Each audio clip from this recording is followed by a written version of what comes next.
이제 두 번째는 UDCA 성분에 대해서 보겠는데요. UDCA는 역사님들이 너무 잘 알고 계시는 성분입니다. 이런 구조를 가지고 있는 2차 담즙산인데요. 그 담낭에서 만들어내는 1차 담즙산이 장내에서 대사를 받아서 생성되는 게 2차 담즙산인데요.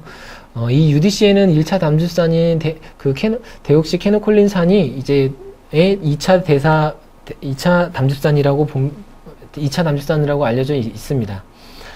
근데 이제 UDCA는 현재 300ml, 200ml 고함량 제제들은 ETC로 허가되어 있고요. 이제 100ml 제제도 OTC로 허가되어 있지만 이게 조제용으로 되어 있다 보니까 약국에서 편하게 OTC를 활용할 수가 없기 때문에 걔는 제외를 하고요. 현재 나와 있는 UDCA 제품은 UDCA 50ml와 비타민 B군 복합제, 그다음에 UDCA 25ml와 비타민 B군, 그리고 인삼, 타우린 이런 성분들의 복합제로 구성이 되어 있습니다. 잘 아시는 것처럼 UDCA는 담즙 분비를 촉진해주는 그런 기전을 가지고 있습니다. 우리가 담즙 정체로 오는 어떤 간 질환을 보게 되면 실제 그 소수성의 어떤 담즙산인 케노콜린산이나 데옥시콜산, 리토콜린산 같은 담즙이 실제 간에 저류가 돼 있다 보면 이 담즙산이라는 게 우리가 유화작용이 있잖아요. 그러다 보니까 저류하고 있는 그 주변의 간세포막에 이제 디터전트로 작용을 하면서 간세포의 에이팝토시스를 유발하는 어떤 그런 부분들이 담즙 정체로 오는 그 간 질환에 있어서 간 손상의 주요한 그 형태로 인정을 받고 있습니다.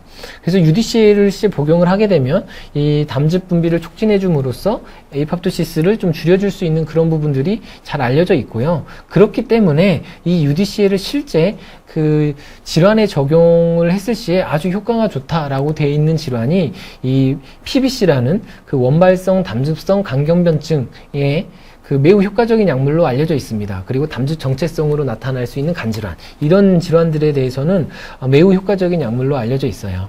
그래서 이런 질환이 있는 분들은 실제 간 밖으로 담즙이 잘 분비가 되지 않는 상태라서 이런 분들의 이제 대조군하고 환자군하고 비교해 보면 환자군에서 이 배출 능력이 떨어지는 걸 확인을 할 수가 있고요. 이 환자군에게 UDCA를 3개월 동안 복용을 하게 되면 담즙 분비가 촉진이 되면서 이런 부분들이 좋아질 수 있는 이런 그 기전을 가지고 있습니다. 그래서 우리가 약국에서 UDCA를 찾는다. 그럼 반갑지는 않죠, 사실은요. 여러 가지 이유가 있을 수는 있겠지만, 근데 이제 일부 약사님들은 이 UDCA를 그냥 소화제예요 라고 이렇게 쉽게 말씀을 하는 그런 분들도 있어요. 틀린 말은 아니지만, 근데 이 UDCA 자체가 소화제예요 라고 말을 하기에는 이런 담즙 분비를 개선을 시켜서 간의 에이팝토시스를 줄여줄 수 있는 부분은 명확합니다. 명확하기 때문에 이런 PBC라는 질환에 대해서는 굉장히 효과적인 부분이 있어요.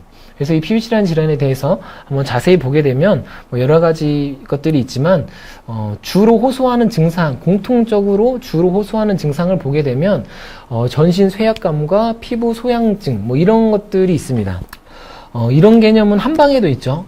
간열에 의해서 전신 쇠약감과 피부 소양감이 올 수 있는 그런 부분들이 한방에도 있는데 유사하게 이해를 하셔도 상관이 없을 것 같습니다만, 어쨌든 PBC라는 환자들에게 이 UDCA를 투여를 하게 되면요, 그 전신 쇠약감이 많이 개선이 되는 그런 임상들이 있습니다. 그래서 UDCA가 피로 회복제다라고 말을 하는 거는 사실 잘못된 정보이고요.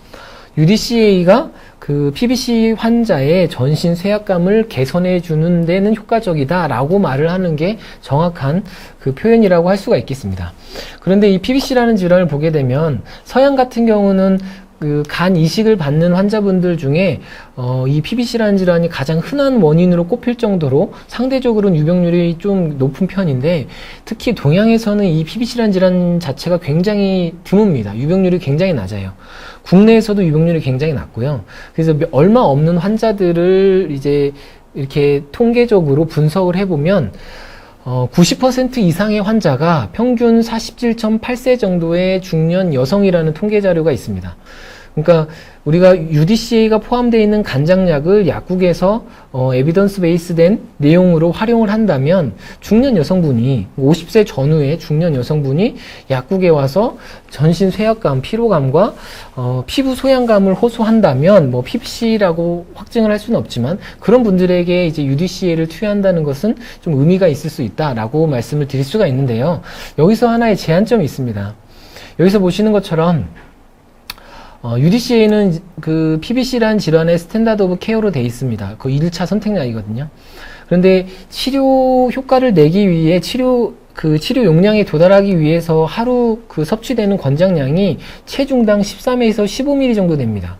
그러니까 중년 여성이 뭐 한 60kg다. 그러면 하루 용량으로 900ml 정도를 투여를 해야 된다는 얘기죠. 뭐 정말 말라서 40kg다. 그러면 UDCA로 600ml 정도를 투여를 해야 된다는 겁니다.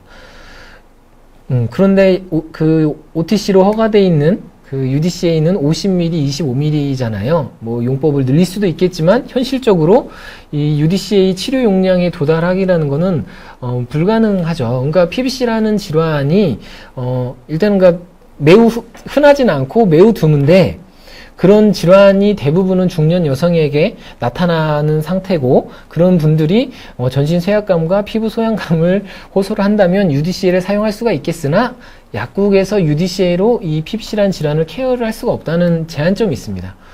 그래서 이런 분들이라면 뭐 실제 그 병원에 보내서 검사를 해보게끔 조언을 해드릴 수도 있겠죠.